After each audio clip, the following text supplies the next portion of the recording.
Thanks so much for joining us here at noon. I'm Brooke Hash.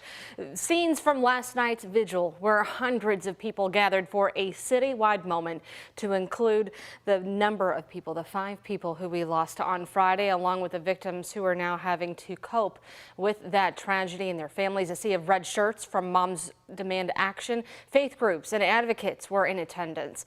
Our Tom Lally made his way through the crowd as the city paused and reflected on Monday's tragedy.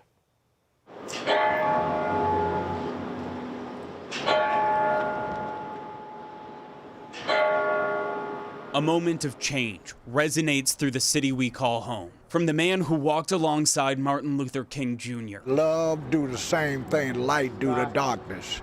If we have love for one another and treat one another right, this would not have happened. That light shined on Louisville Wednesday as our interconnected community gathered in grief at the Ali Center. Because the shooting came to our town today, it came to a place where I've actually spent a lot of time on the steps right there watching my husband and my daughter run road races here.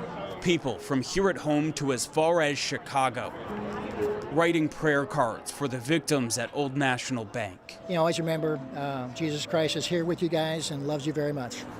Laura Sharps, who just moved here 2 weeks ago, is now a part of this city, home to the world's greatest heroes and greatest tragedies. I'm a new neighbor, and I feel hit in my soul gut. In the crowd, a banner unfurled. 4 middle school girls from St. Francis pushing for peace to prevail. I feel like we just need to educate people more on why these things happen and why we can and how we can prevent them. And in this time of sorrow and heartache, I've been pastoring now 63 years. Never seen it like this. a renewed push for resilience and change echoes through the heart of Louisville. Tom Lally, WHAS11, on your side. One of many gatherings happening this week. Today, the first of the visitations for one of the victims. Senior Bank Vice President Tommy Elliott's visitation at Pearson's funeral home on Breckenridge Lane is going from 2 to 7 this evening. His funeral is tomorrow at 3 o'clock at Broadway Baptist Church on Brownsboro Road. The burial will be private for just friends and family. Visitations for Dina Eckert and Josh Barrick are also tomorrow, and James Tutt's service is Sunday. Arrangements for Juliana Farmer have not been announced. Well, some hopeful news out of U of L Hospital. Another patient hurt in that shooting on Monday was released just yesterday, leaving only 2 people remaining there. Officer Nicholas Wilt is one of them. He is still critical after being shot in the head, while the other patient is in fair condition. Dr. Jason Smith noted the good news, but spoke again about how impactful the losses have been. Focus on our failures, and it may or may not be a failure, but it feels like that when you lose someone. And from our standpoint, what we have to do is focus on the people we were able to save, and there were a lot of them. Dr. Smith continued the push for change to curb gun violence. He told us he's received calls from EMS personnel across the country who share his plea, begging our policymakers to act. 333 East Main Street. We have an active shooter. He's an employee of Old National Bank. Get here now. For the first time, we are hearing the frantic calls for help during Monday's shooting. It came from inside the building and a number of other areas as well. Our Shay McAllister sharing those dramatic moments, but we do want to warn you the audio is graphic. What's the address to Western Point? Oh my God, there's an active shooter there. Oh my God. The first call for help didn't come from Old National Bank in downtown Louisville. Instead, it was a board member on a Zoom meeting across town on Brownsboro Road. She was watching it all unfold right through her computer screen. And how do you know you have an active shooter on the site? I just watched it. How'd you watch? You watched it on meetings. On a Teams meeting? Yes, we were having a board meeting. Video board meeting? Yeah.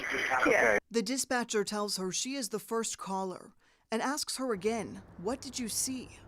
Through tears, she describes the gunshots. She says she watched the shooter walk into the conference room and open fire. I just saw it was a white man, dark hair. Okay. What about clothing? Khakis on. I think he had khakis on. Maybe he had a rifle, gun. And then another call into Metro Safe. Operator Frost, where's your emergency? This one from inside the bank. I'm in the closet with one person. Yep, I hear gunshots. A brave caller talking in a hushed tone from inside a closet in the bank. She identifies the gunman as someone they recognize. How do you know the person? He works with us.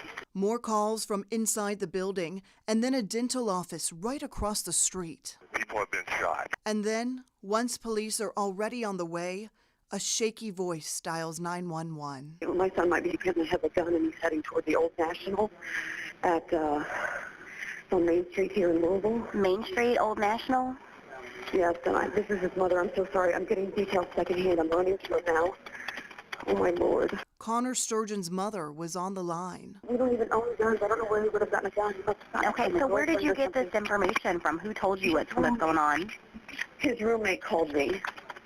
His roommate's very concerned. She says it was Connor's roommate that called her, worried. Then she starts packing up her things to head to the bank. The dispatcher tells her not to go.